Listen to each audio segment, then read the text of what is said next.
Well, what duty then does the state have toward the church? We said that he is to be the nursing father of the church.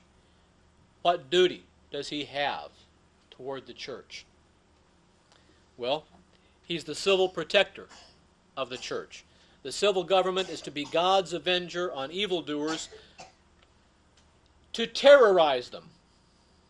Did you know that Bill Clinton is supposed to be a terrorist?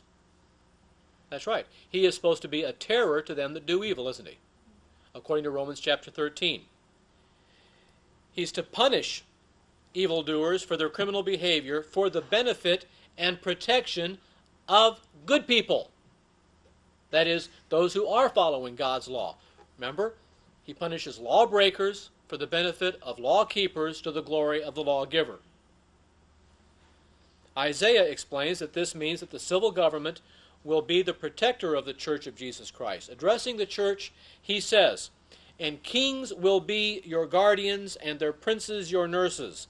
They will bow down to you with their faces to the earth, and lick the dust of your feet, and you will know that I am the Lord."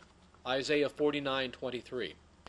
The state is to protect the church not only from those who would injure her, but also from those who would hinder her from her mission. What is the mission of the church? Well, it's to preach the gospel to every creature and to teach all of her disciples, or all of Christ's disciples, whatsoever things he commanded. Right? That's the mission of the church. Well, the civil magistrate is not only to keep evildoers from injuring the church, but also to protect her from those who would hinder her mission. Thus, the civil government must guard, quote, "the full and free and unrestricted power of Christianity to take possession of this world in the name of Christ to the exclusion of any other form of faith and worship." End quote. James Bannerman, page 141. You want to hear it again? It's good enough, isn't it? The civil government must guard the full and free and unrestricted power of Christianity to take possession of this world in the name of Christ to the exclusion of any other form of faith or worship. This is what Christianity demands, and Christianity cannot and will not be satisfied with anything less. When we have a view of the civil magistrate that views him as somehow altogether detached from Christianity because he has a separate jurisdiction from Christianity or from the church, then we have really a false, unchristian view of the magistrate, as well as a false, untrue view of the church. False, untrue, sub-Christian view. I think false and untrue are about materially equivalent, aren't they? Well,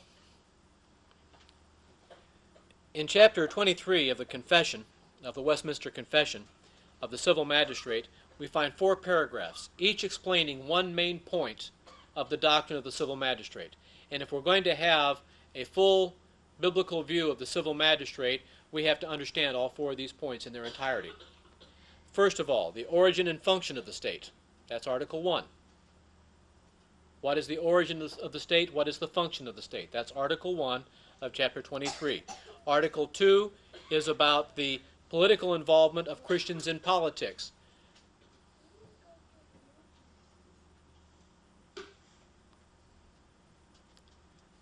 May a Christian be involved in politics, and to what extent may he be involved? Third, the limitations and powers of the state. And fourth, the responsibility of the citizenry. The Westminster Confession of Faith also upholds unequivocally the institutional, functional, and jurisdictional separation of church and state without in any way compromising the truth that both are equally accountable to God. In other words, there is a jurisdictional separation, there is a functional separation, there is an institutional separation, but that doesn't mean that there is a total separation. Hey, can 2 things be separated in many respects without being totally separated? You all see the logic? You all see the logic of that? Whatever respects are left, it could be. Well, what we have in the case, here's the error that I'm trying to address. We have a notion in this country that the church and state are so totally separate from one another that, in fact, in the words of some, that there is a wall of separation. Now, that's neither in the Constitution nor in the Westminster Standards. It sure isn't in the Bible.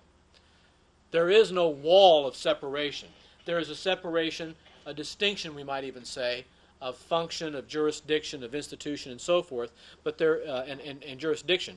But there is not a total separation between the two in such a way that there is a wall between the two, so that there is no relationship at all.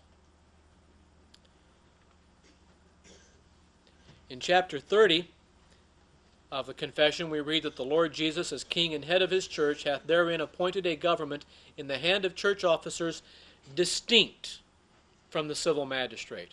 And I'm perfectly willing to deal with that word, distinct.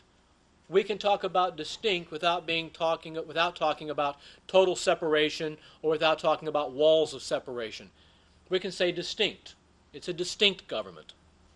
And in chapter 23, paragraph 3, we read that the civil magistrate may not assume to himself the administration of the word and sacraments or the power of the keys of the kingdom.